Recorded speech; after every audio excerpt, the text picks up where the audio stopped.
جیسے کوئلے کو کوئلوں کے ڈھیر سے نکال کر سفید موتیوں میں رکھ دو، اس کی خوبصورتی خود بخود بڑھ جائے گی، وہ منفرد بن جائے گا۔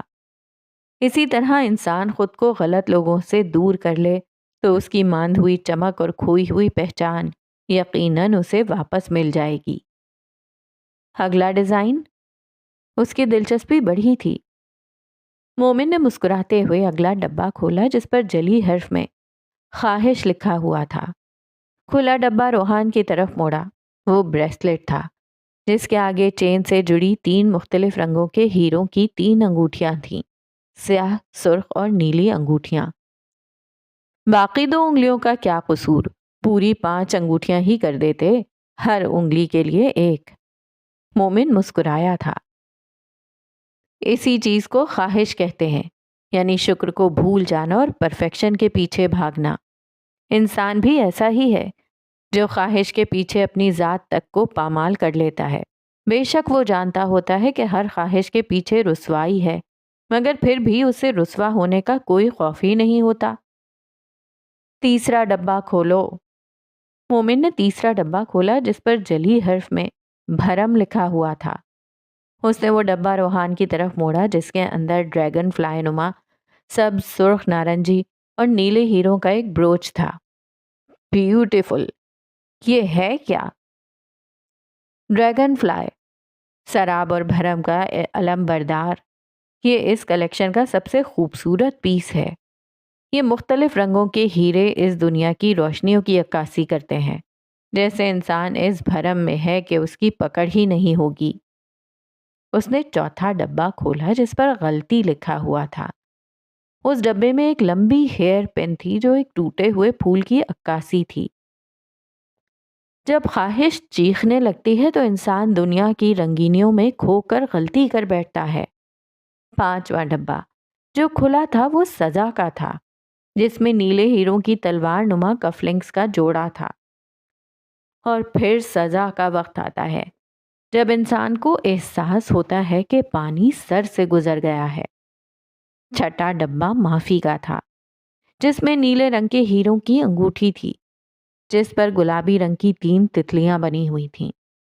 پھر انسان کو کھو گئے پر پچھتاوا ہوتا ہے اور وہ معافی کا طلبگار بن جاتا ہے۔ آخری ڈبہ رحمت کا تھا جس میں سنہری پرکھ والی سونے کی نوز پن رکھی تھی جس پر نقرئی رنگ تاروں میں ایک نیلا ہیرا تھا۔ معافی تو سب کو ملتی ہے اور اس کو بھی معافی مل جائے گی۔ اس کے چہرے پر بڑی سی مسکان تھی۔ بس، ہاں، بس اتنا ہی ہے۔ اچھا ہے۔ اس کے چہرے کے تاثر کچھ اس طرح تھے جیسے وہ کچھ سوچ رہا تھا۔ میں چلتا ہوں، رات میں ایرک کو بھی گھر واپس چھوڑنا ہے، وہ کہتا ایرک کی طرف بڑھا اور اسے گود میں اٹھایا اور مومن سے گلے ملنے کے بعد وہ لفٹ کی طرف بڑھ گیا۔ سورج اور برقی روشنیوں کے تصادم میں اس کے کام کرتے ہاتھ ہنوز مکینکی انداز میں ہلتے تھے۔ کاغذوں کے ڈھیر میں غرق وجود قلم کی مدد سے صفوں پر کچھ گھسیٹ رہا تھا۔ چہرے کے تاثرات سخت تھے، بکھرے بال ماتھے پر آتے تھے جن کے پیچھے سے سرمئی آنکھیں نظر آتی تھیں۔ اس کے کام کا تسلسل فون پر آتی کال سے ٹوٹا تھا۔ کام اپنی جگہ پر چھوڑ کر فون اٹھایا جس پر انگریزی خط میں روحان لکھا ہوا تھا۔ ہاں، گھٹیا ہسپانوی زندہ ہے۔ لہجہ پرسوز تھا۔ نک نے فون کان سے دور کیا اور انگلی کی مدد سے کان مسلا تھا۔ کتنا اونچا بولتا ہے تو یار۔ چھوڑ اسے، یہ بتا کہ آ رہا ہے نا اگلے ہفتے؟ کدھر؟ آکشن پر۔ ہاں آؤں گا۔ پھر پاکستان بھی آؤ گے؟ اس کا دیکھوں گا کہ کیا کرنا ہے۔ چل ٹھیک ہے، پھر فون رکھتا ہوں، کچھ کام ہیں ان سے فارغ ہو کر بعد میں کال کروں گا۔ Okay bye. اس نے فون بند کر کے میز پر رکھ دیا اور دوبارہ سے کام میں غرق ہو گیا۔ آریز کو گئے کافی دن گزر چکے تھے۔ چند کو تو دنوں کا حساب بھی نہیں رہا تھا اور چند کو ایک ایک پل انگلیوں پر یاد تھا۔ بام پر لگے شمعدان کے تقاہائے شیشوں میں 2 لڑکیوں کا عکس بنتا تھا جو بیڈ پر بیٹھی ہوئی تھیں۔ ملکہ! کیا ہے؟